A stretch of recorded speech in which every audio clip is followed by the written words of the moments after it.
हाँ बेटा, yes. Previous class के अंदर हमने बात की थी, किसकी बात की थी? फ्रैक्शनल डिस्टिलेशन और सिंपल डिस्टिलेशन की, ठीक है। एक तो बात की थी हमने सिंपल डिस्टिलेशन और एक बात की थी हमने fractional distillation.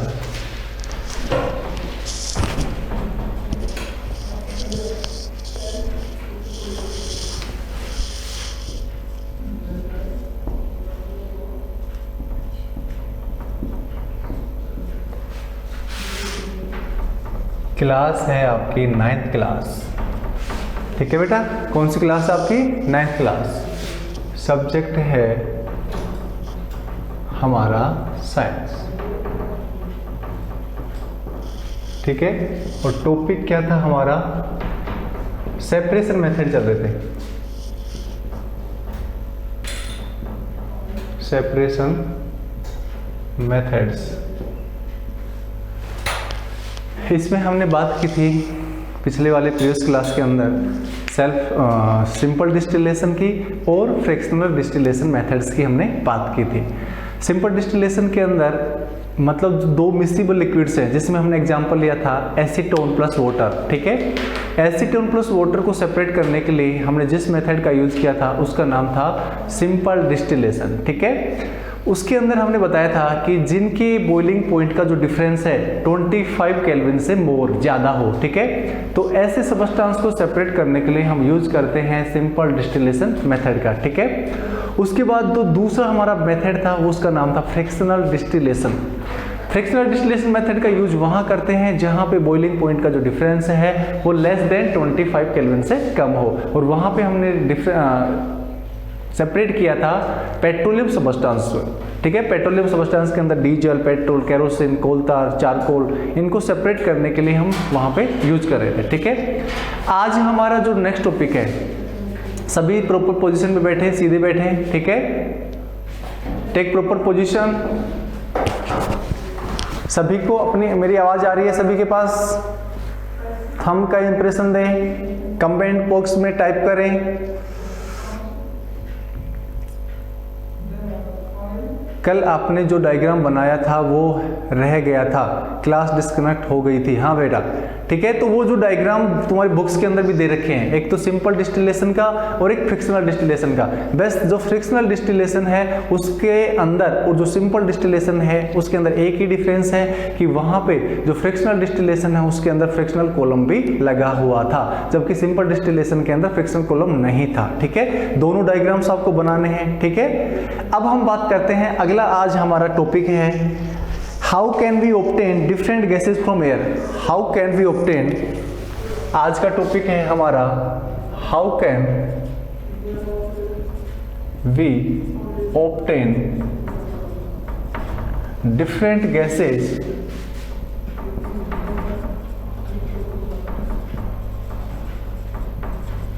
From air. Air के अंदर बहुत सारी गैसें होती हैं, ठीक है, तो उनको सेपरेट करना कैसे करना है, जैसे ऑक्सीजन को कैसे सेपरेट करते हैं, नाइट्रोजन को कैसे सेपरेट करते हैं, ठीक है। तो वहां पे यहाँ पे एक फ्लो चार्ट दे रखा है, उसको मैं बनाता हूं, ठीक है। और एयर जो होता है वो कैसा मिक्सर होता है आपको पता होना चाहिए। एयर कैसा मिक्सर है बेटा? होमोजेनस मिक्सर है। एयर कैसा मिक्सर है बेटा? होमोजेनस मिक्सर है, ठीक है। Air is a homogeneous mixture and can be separated into its components by frictional distillation। इसके कंपोनेंट्स को किससे सेपरेट करते हैं? इसमें लिखा है कि air is a homogeneous mixer, और इसको कौन से मेथड से सेपरेट करते हैं? By the simple distillation. यहाँ पे फ्लो चार्ट है, सभी अपनी बुक्स के अंदर देखेंगे। यहाँ पे सबसे पहले देखो, यहाँ पे हमने एयर ली, सबसे पहले हमने क्या ली? एयर। उसके बाद हमने उसको कंप्रेस किया, compress and cool, compress and cool by increasing pressure,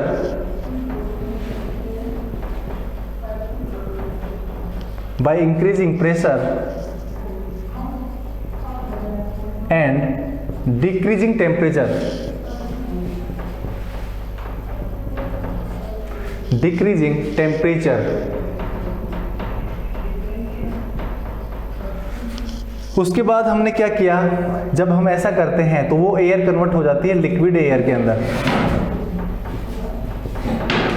ठीक है, किस में कन्वर्ट हो जाती है, लिक्विड एयर के अंदर। उसके बाद हम क्या करते हैं उसका allow to warm up, allow to warm up slowly in fractional distillation,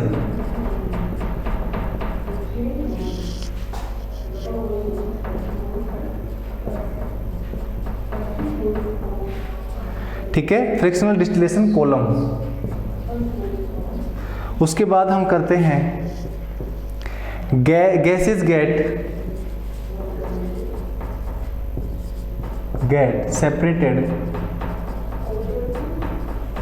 separated at different height,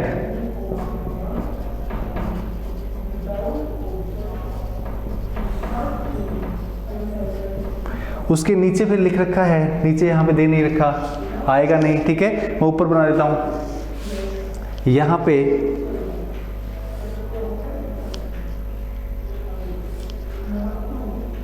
जैसे यहाँ पे ऑक्सीजन है,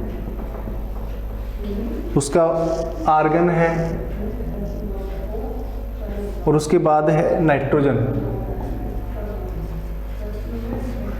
यहाँ पे बीपी बॉइलिंग पॉइंट ऑक्सीजन का होता है -183, इसका होता है -186 और इसका होता है -1.196, सबसे कम, ठीक है, इसका होता है। उसके बाद होता है परसेंटेज एयर बाय वॉल्यूम,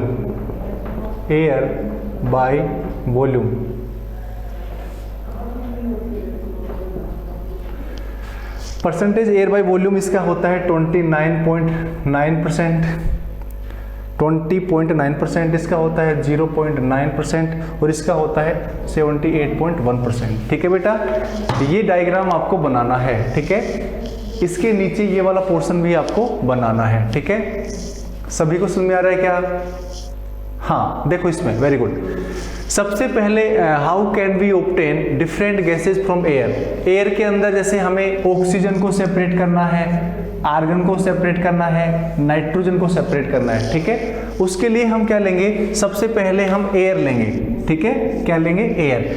अब उस एयर को कंप्रेस करेंगे, ठीक है, कंप्रेस का मतलब दबाना, ठीक है, कंप्रेस एंड कूल, उसको ठंडा करेंगे बाय इंक्रीजिंग प्रेशर। यदि हमें उसको प्रेस करना है तो हम प्रेशर को इंक्रीज करेंगे, यदि उसको कूल करना है तो टेम्परेचर को डिक्रीज करेंगे, ठीक है, टेम्परेचर को डिक्रीज करेंगे और प्रेशर को इंक्रीज करेंगे, ठीक है।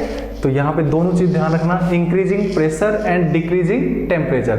उसके बाद जब हमने ऐसे किया, एयर को यदि हम प्रेशर किया और उसका टेम्परेचर डिक्रीज कर दिया तो उसके बाद क्या होगा, एयर कन्वर्ट हो जाएगी लिक्विड एयर में, ठीक है, air convert into liquid air. Air किस में कन्वर्ट हो गई, लिक्विड एयर के अंदर, ठीक है। उसके बाद हमने क्या किया, इस लिक्विड एयर को धीरे धीरे अलाउ टू वार्म अप, उसको गर्म किया स्लोली धीरे धीरे, और उसको किस में डाला, उसको फ्रैक्शनल डिस्टिलेशन कॉलम के अंदर। उसके बाद जब हमने ऐसा किया तो gases get separated at different height, मतलब अलग अलग हाइट पे हमें अलग अलग गैस सेपरेट हो, मतलब दिखाई देने लगी। अब ध्यान रखना, यहां पे दो कॉलम बना रखे हैं मैंने,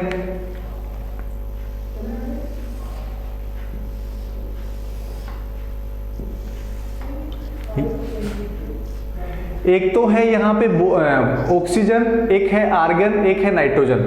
तो बॉइलिंग पॉइंट, बीपी का मतलब होता है boiling point. Boiling point oxygen का कितना होता है, -183, और आर्गन का कितना होता है 186, और उसके बाद नाइट्रोजन का कितना होता है 196। तो सबसे ज्यादा बॉइलिंग पॉइंट किसका है, सबसे ज्यादा बॉइलिंग पॉइंट है ऑक्सीजन का। माइनस के अंदर वैल्यू जो छोटी होती है उसकी वैल्यू बड़ी होती है, ठीक है, और जो बड़ी होती है उसकी वैल्यू छोटी होती है। सबसे ज्यादा बॉइलिंग पॉइंट किसका है, ऑक्सीजन का, और सबसे कम बॉइलिंग पॉइंट किसका है, नाइट्रोजन का। सबसे कम बॉइलिंग पॉइंट किसका है, नाइट्रोजन का, ठीक है बेटा। उसके बाद इनकी जो परसेंटेज है, परसेंटेज एयर बाय वॉल्यूम कितना है, ऑक्सीजन 20.9% है, आर्गन 0.9% है, नाइट्रोजन 78.1% है। ठीक है, इसका स्क्रीनशॉट ले, उसके बाद हम बात करते हैं आगे। Take screenshot of this material.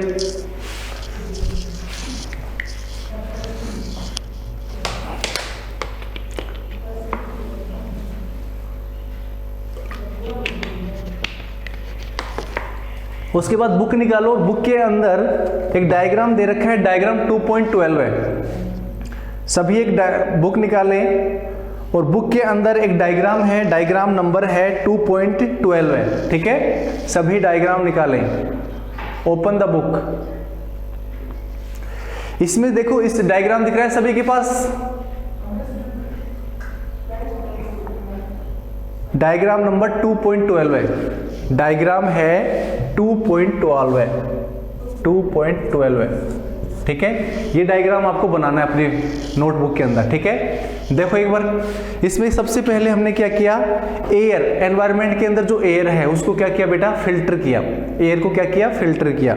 Filter लगे होते हैं। उसके बाद हमने इसको इस एयर अंडर प्रेशर, मतलब उस एयर को प्रेशर के अंदर और टेम्परेचर के अंदर, मतलब एक प्रकार से उसको डाला। ठीक है, प्रेशर को हमने इंक्रीज किया, टेम्परेचर को हमने डिक्रीज किया। जैसे ही इस वाले कॉलम में जाती है, ठीक है, उसके बाद ये कन्वर्ट होती है हॉट एयर के अंदर।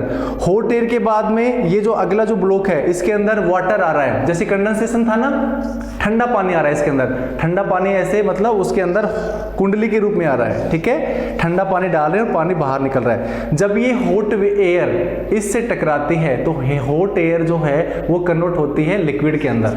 Hot air convert into liquid air. उसके बाद इसको कोल्ड कंप्रेस्ड एयर किया, इसको हमने कंप्रेस किया। कंप्रेस करने के बाद इसका सेपरेशन किया और सेपरेशन के बाद कार्बन डाइऑक्साइड आउट हो गई।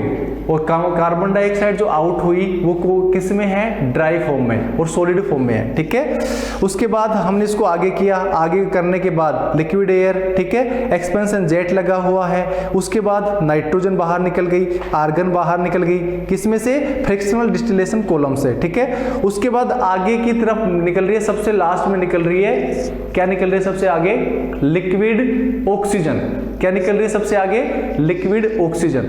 और जो आईसीयू होते हैं वहां पे लिक्विड आईसीयू ऑक्सीजन ही यूज करते हैं। ठीक है, जो आईसीयू होते हैं, जैसे कोरोना के अंदर बोल रहे हैं कि इसको ऑक्सीजन की रिक्वायरमेंट है। ठीक है, कोरोना के अंदर ऑक्सीजन का जो सैचुरेशन था वो कम हो गया था। ठीक है, तो डॉक्टरों ने सजेस्ट किया कि इसको आईसीयू की रिक्वायरमेंट है, तो वहां पे सबसे ज्यादा ऑक्सीजन का प्रोडक्शन हो गया रेलवे के द्वारा। मतलब ऑक्सीजन के कंस्ट्रक्टर भेजे गए एक जगह से दूसरी जगह पे। ठीक है, तो इस प्रकार से ऑक्सीजन का प्रोडक्शन होता है। समझ रहे हो क्या?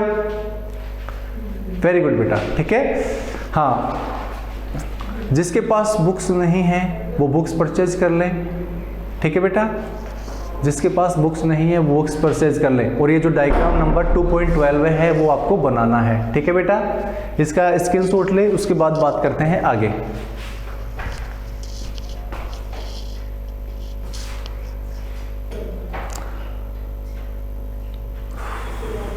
उसके बाद एक डायग्राम और दे रखा है तुम्हारे 2.13, डायग्राम नंबर 2.13। ठीक है बेटा, बुक्स है जो हमारे यहाँ पे स्कूल में आओगे तो स्कूल में साइड में एक दुकान है, बुक का स्टोर है, वहाँ से मिल जाएंगे आपको सभी बुक्स। ठीक है, सभी बुक्स यहाँ स्कूल से मिल जाएंगे, अपने पेरेंट्स को भेज देना। ठीक है, हाँ, तो उसके बाद बेटा water purification system of water, जैसे पानी होता है, पानी जैसे हमारे वाटर टैंक होते हैं। ठीक है, तो वाटर टैंक्स के द्वारा उसके बाद हमारे पास घर कैसे आता है पानी। ठीक है, तो उस पानी का प्योरिफिकेशन होता है। ठीक है, जो गवर्नमेंट के द्वारा जो पानी प्रोवाइड किया जाता है उसको क्या करते हैं, प्योरिफिकेशन करते हैं। तो वहाँ पे बड़े बड़े सेटअप लगे होते हैं जहाँ पे पानी को क्या करते हैं, प्योरीफाई करते हैं। उसके बाद नल के द्वारा जो घर होते हैं वहाँ पे भेजा जाता है। ठीक है, तो इसके अंदर देखो रिजर्वोयर, रिजर्वोयर का मतलब पानी का बड़ा ही कोई स्टोर हो। ठीक है, उसके बाद उस पानी को कहाँ पे भेजा जाता है, to allow solids to settle,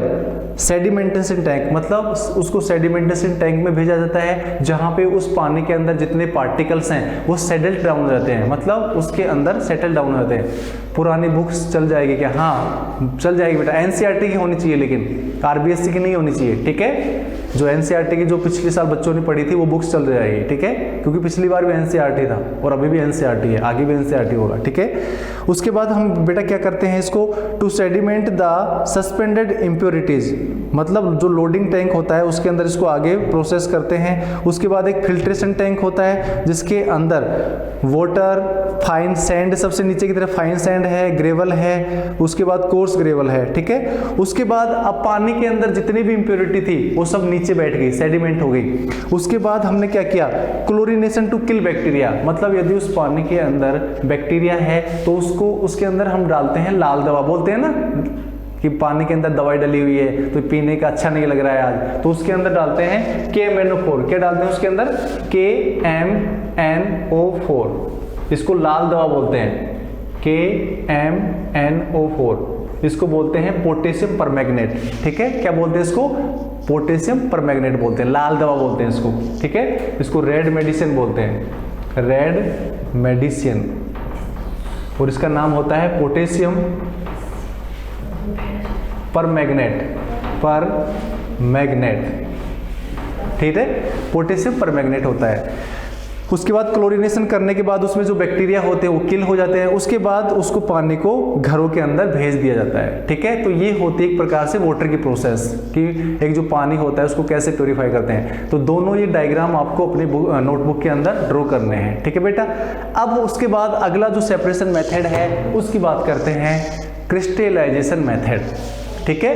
crystallisation method के अंदर क्रिस्टल बनते हैं, क्या बनते हैं, क्रिस्टल बनते हैं, ठीक है। तो अब हम नेक्स्ट मेथड की बात करते हैं, how can we obtain pure copper sulphate from an impure sample. इसको साफ कर देता हूं।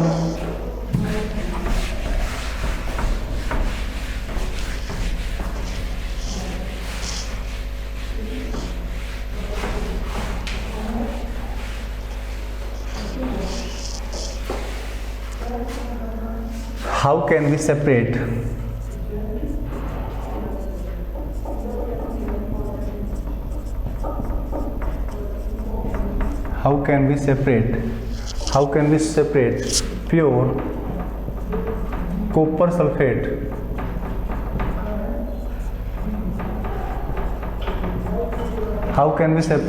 pure copper sulfate from an impure sample,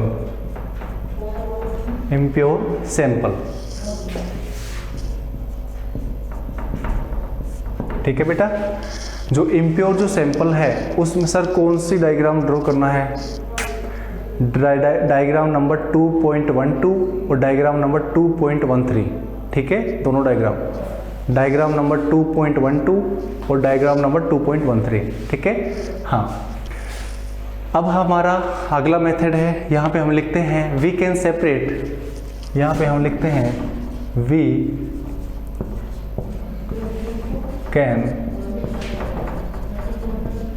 can separate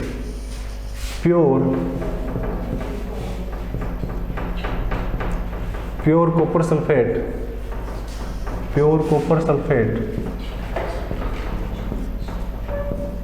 from an impure sample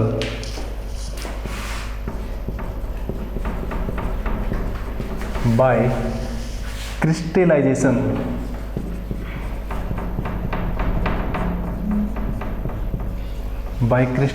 method, ठीक है। ध्यान रखना कौन सा मेथड, अब जो नेक्स्ट मेथड है वो हमारा क्या है, क्रिस्टलाइजेशन मेथड। कौन सा मेथड है, क्रिस्टलाइजेशन मेथड, ठीक है। We can separate pure copper sulphate from an impure sample by crystallization method, ठीक है। क्रिस्टलाइजेशन मेथड के द्वारा हम क्या करते हैं, उसको सेपरेट करते हैं। अब इसकी डेफिनेशन क्या होती है उसको हम नोट करते हैं।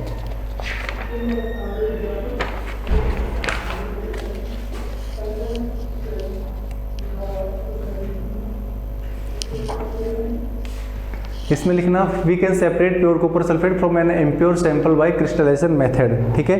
The crystallization method is used to purify solid. The definition इसकी क्या है,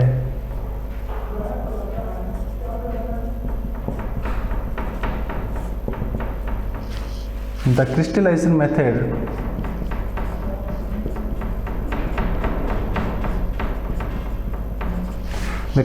method is used to purify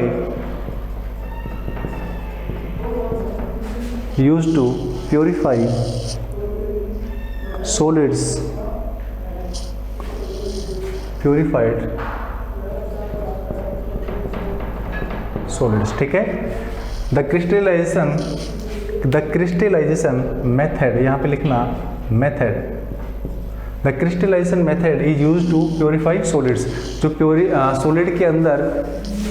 solid के अंदर क्रिस्टल के रूप में किसी चीज़ को प्योर प्राप्त करना है तो वहाँ पे हम यूज़ करते हैं बेटा किसका, क्रिस्टलाइजेशन मेथड का।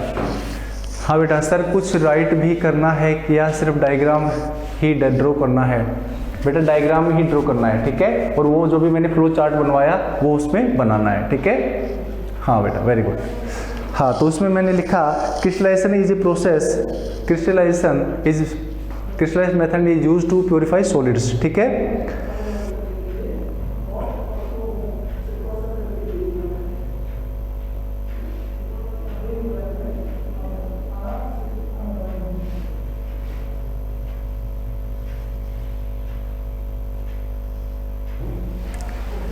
हाँ, इसकी दूसरी डेफिनेशन भी लिख सकते हैं, दूसरी डेफिनेशन लिख देना इसकी।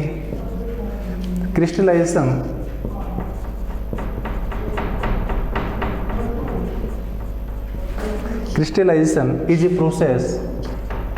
is a process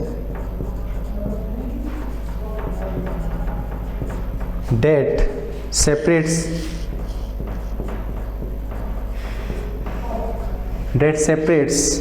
a pure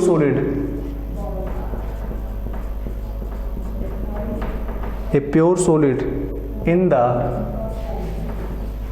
in the form of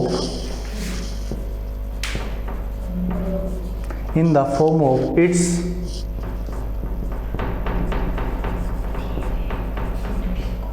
crystal from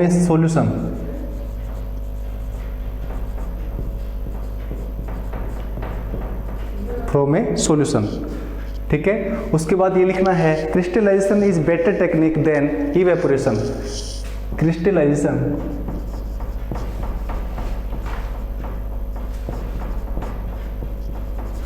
is better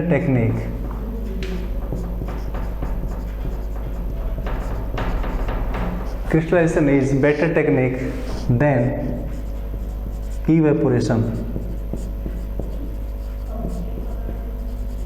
ठीक है। यहाँ पे लिखा है मैंने the crystallization method is use to purified solid, या दूसरा हम बोल सकते हैं crystallization is a process that separate a pure solid in the form of its crystal form a solution. उसके बाद लिखा है मैंने crystallization is better technique than evaporation, ठीक है।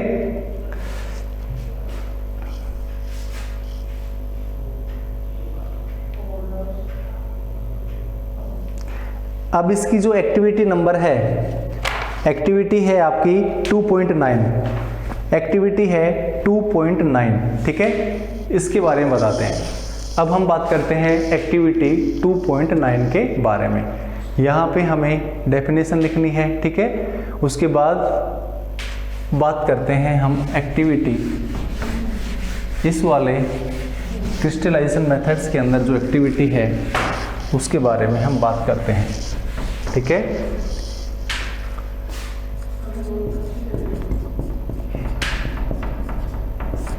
हाँ बेटा, अब देखो यदि हमने क्या ले लिया, जैसे कॉपर सल्फेट है, कॉपर सल्फेट को हमें प्योर प्राप्त करना है, ठीक है। हमने क्या लिया, एक चाइना डिस्क ली, ठीक है। एक हमने क्या ली, चाइना डिस्क ली। ये क्या है, एक चाइना डिस्क,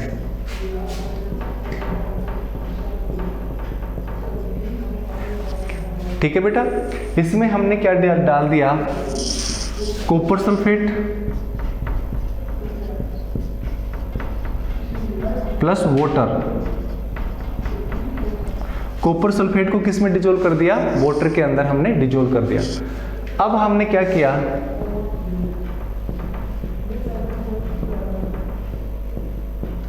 इसके अंदर घुला हुआ है, ठीक है। यह हम बोल सकते हैं इसको सॉल्यूशन ऑफ कॉपर सल्फेट। अब यहाँ पे हमने क्या किया, इसको गर्म किया। क्या किया, ये क्या है हमारा बर्नर है, ये क्या है हमारा बर्नर है, ठीक है। बर्नर से हम इसको क्या देते हैं, फ्लेम देते हैं। तो उसके बाद जब हम देखते हैं तो पानी क्या हो जाता है, इवेपोरेट होता है, इवेपोरेशन। पानी है वो क्या हो जाता है, इवेपोरेशन हो जाता है, ठीक है।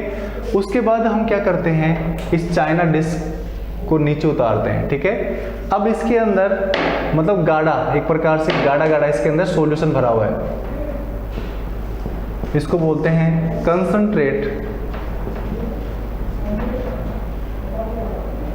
Concentrate solution of copper sulphate.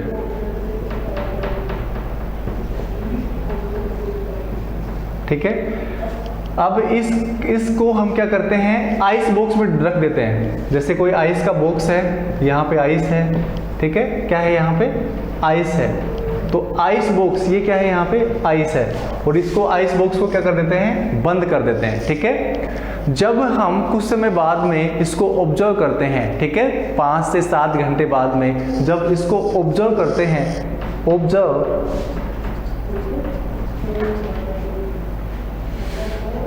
Observation, ठीक है, इसका ऑब्जर्वेशन करते हैं मतलब 5 to 7 आवर्स के बाद में, तो हमें क्या दिखाई देते हैं, इसको इसमें से बाहर निकाल देते हैं और यहाँ पे हमें निडल शेप, ये क्रिस्टल प्राप्त होते हैं, ठीक है। कैसे शेप के हैं ये, needle shape crystal of copper sulphate.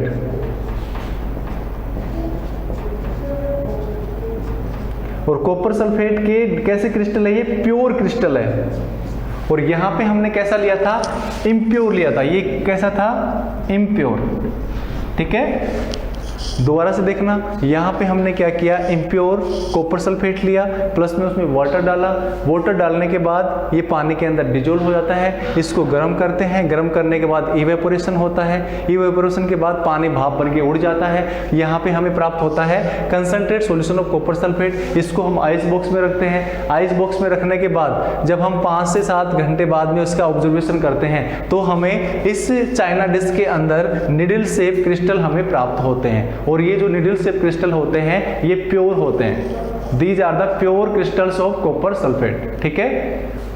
These are the pure crystals of copper sulphate. ये सभी के समझ में आया क्या, इतना सभी के समझ में आया क्या। तो ऐसे मेथड्स को बोलते हैं क्रिस्टलाइजेशन मेथड। क्रिस्टल फॉर्म में मतलब जो जिस सब्सटेंस को हमें प्योरीफाई करना है वो हमें प्योर फॉर्म में, क्रिस्टल फॉर्म में मिलेंगे। कैसे फॉर्म में, जैसे चीनी होती है ना, चीनी के क्रिस्टल होते हैं। चीनी कौन सी फॉर्म में होती है, क्रिस्टल फॉर्म में, ठीक है, ऐसे, ठीक है। तो ऐसे क्रिस्टल, और ये जो क्रिस्टल होंगे ये कैसे शेप के होंगे, निडल शेप के होंगे, लंबे लंबे, ठीक है, थोड़े शार्प होंगे। तो ऐसे क्रिस्टल्स को हम बोलेंगे प्योर क्रिस्टल्स। तो क्रिस्टलाइजेशन मेथड्स के द्वारा हम इम्प्योर जो कॉपर सल्फेट है उसको प्योर प्राप्त करते हैं। और किस फॉर्म में, क्रिस्टल फॉर्म के अंदर। और क्रिस्टल की जो शेप होती है वो कैसी होती है, निडल शेप होती है। सर एक्टिविटी भी करनी है क्या, कॉपर और सल्फेट को सेपरेट कैसे करते हैं, नहीं बेटा, कॉपर सल्फेट को करते हैं, ठीक है। कॉपर सल्फेट का जो एक प्रकार से मिक्सर जो हमने बना दिया उसमें से कॉपर सल्फेट ही करते हैं, ठीक है। कॉपर और सल्फेट को सेपरेट करने के लिए आगे 10th क्लास में पढ़ोगे आप डिस्प्लेसमेंट मेथड, ठीक है। कौन सा मेथड पढ़ोगे आप, डिस्प्लेसमेंट मेथड। यहाँ पे तुम्हारे नहीं है, ठीक है। इसका स्क्रीनशॉट ले, उसके बाद बात करते हैं हम आगे।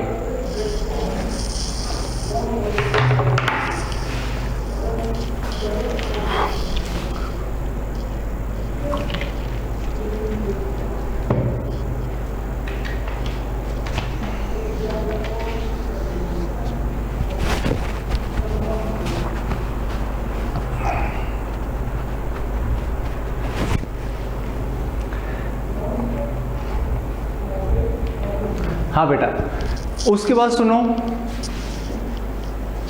जो नमक होता है, नमक सोइल को सेपरेट करते हैं, ठीक है। नमक होता है, उससे प्योर नमक कैसे प्राप्त करते हैं, जैसे खारे पानी की कोई झील होती है, ठीक है, उसमें से पानी निकाल के हम एक खेत के अंदर डाल देते हैं, ठीक है। उसके बाद जब पानी इवेपोरेट होता है, मतलब जब सनलाइट उसके ऊपर गिरेंगी तो पानी क्या होगा, इवेपोरेट होगा। तो इवेपोरेशन के बाद जितना भी उसके अंदर पानी है वो सारा इवेपोरेट हो जाएगा और जो नमक है वो बच जाएगा। तो हम नमक को भी सेपरेट करते हैं by the help of crystallization method, ठीक है। तो ध्यान रखना, जो नमक होता है ना, नमक खारे पानी की जो झील होती है उसमें से जो नमक मिलता है, ठीक है, वो किससे प्राप्त होता है हमें, by the method of crystallization, ठीक है। अब हम बात करते हैं एप्लीकेशंस ऑफ क्रिस्टलाइजेशन मेथड, ठीक है।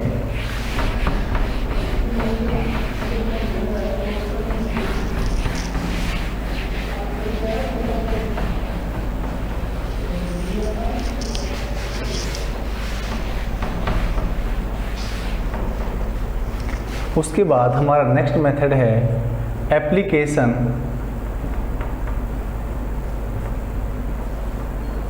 ऑफ, ये मेथड आज पूरे हो गए, ठीक है, ये सभी मेथड्स हमारे पूरे हो गए। एप्लीकेशन ऑफ क्रिस्टलाइजेशन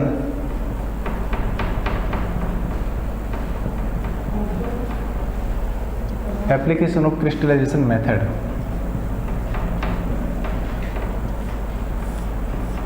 पहला तो यही है एप्लीकेशन की, जो प्योर वाटर होता है, purification of salt that we get from sea water, purification of salt, purification of salt that we get from sea water, समुद्र का पानी है, ठीक है, या क्या बोलते हैं उसको, समुद्र का पानी है या झील का पानी है, ठीक है। अपने राजस्थान में खारे पानी की झील कौन सी है, सांबर लेक, ठीक है, सांबर झील है जो डीडवाना में है, ठीक है, नागौर जिले के अंदर। हाँ, purification of salt that we get from sea water, ठीक है। सी वाटर से यदि हमें सोल्ट को प्योरीफाई करना है तो कौन सा मेथड यूज करेंगे बेटा, क्रिस्टलाइजेशन मेथड। दूसरा है separation of crystals of alum from impure sample, separation of crystal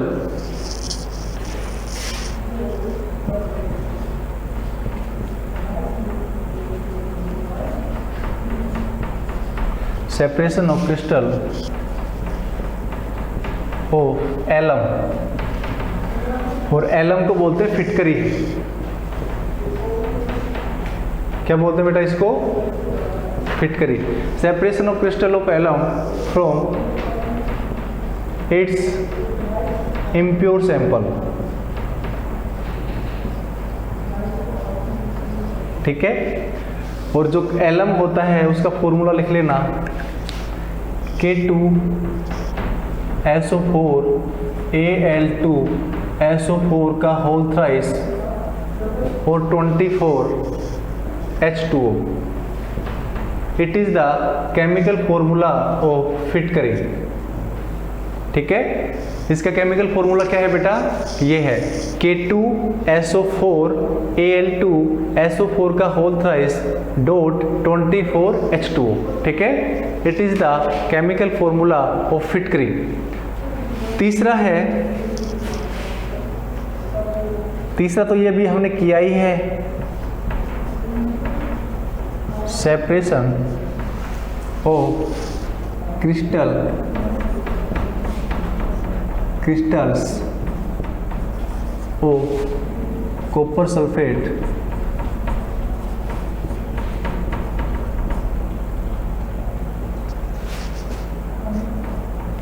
from its impure sample,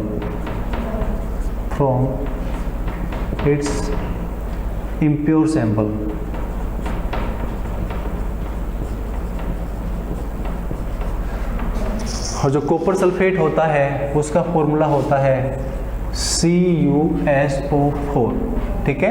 copper sulphate का फॉर्मूला क्या होता है, CuSO4, और इसका कलर कैसा होता है, ब्लू कलर होता है, ठीक है, ध्यान रखना है।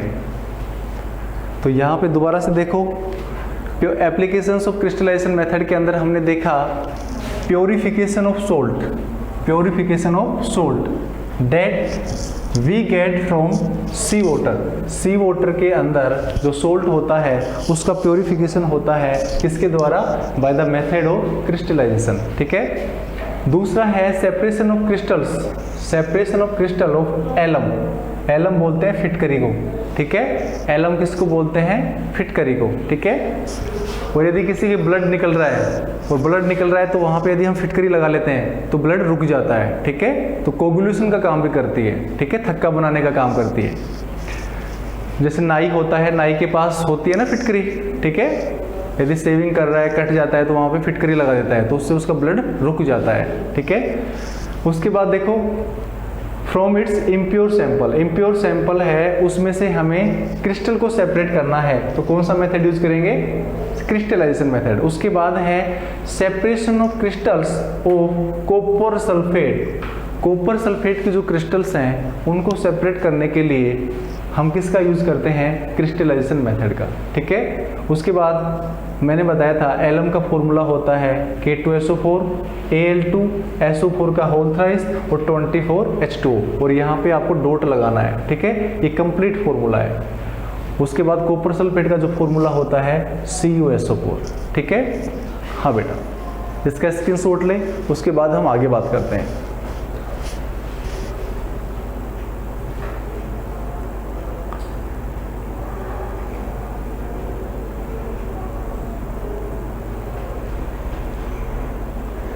अभिषेक ने टाइप किया है सर प्लीज रिपीट। बेटा क्या रिपीट करना है? टॉपिक बताओ मेरे को।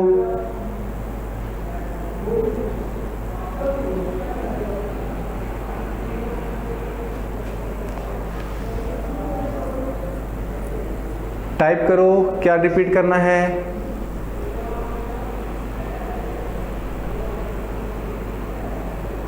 वेरी गुड बेटा। सर अंडरस्टैंड, हाँ समझ गया। वेरी गुड बेटा, वेरी गुड। समझ गया ना? हाँ समझ आना चाहिए।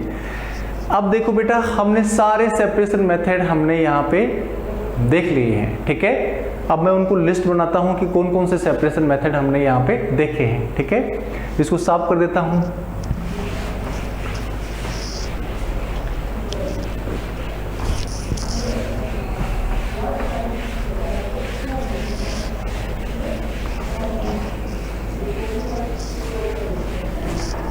हाँ बेटा देखो, इसमें हमने कुछ सेपरेशन मेथड देखे थे।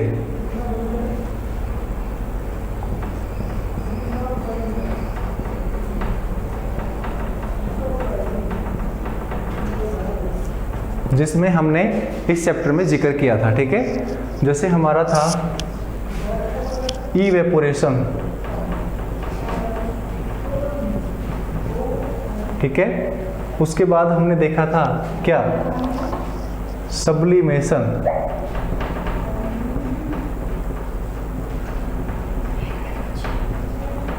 उसके बाद सेंट्रीफ्यूगेशन।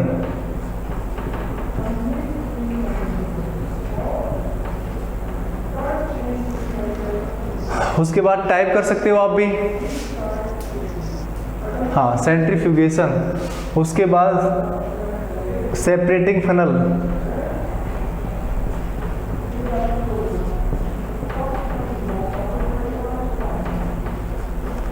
उसके बाद क्या देखा था हमने? बोलो बोलो, टाइप करो। Simple distillation.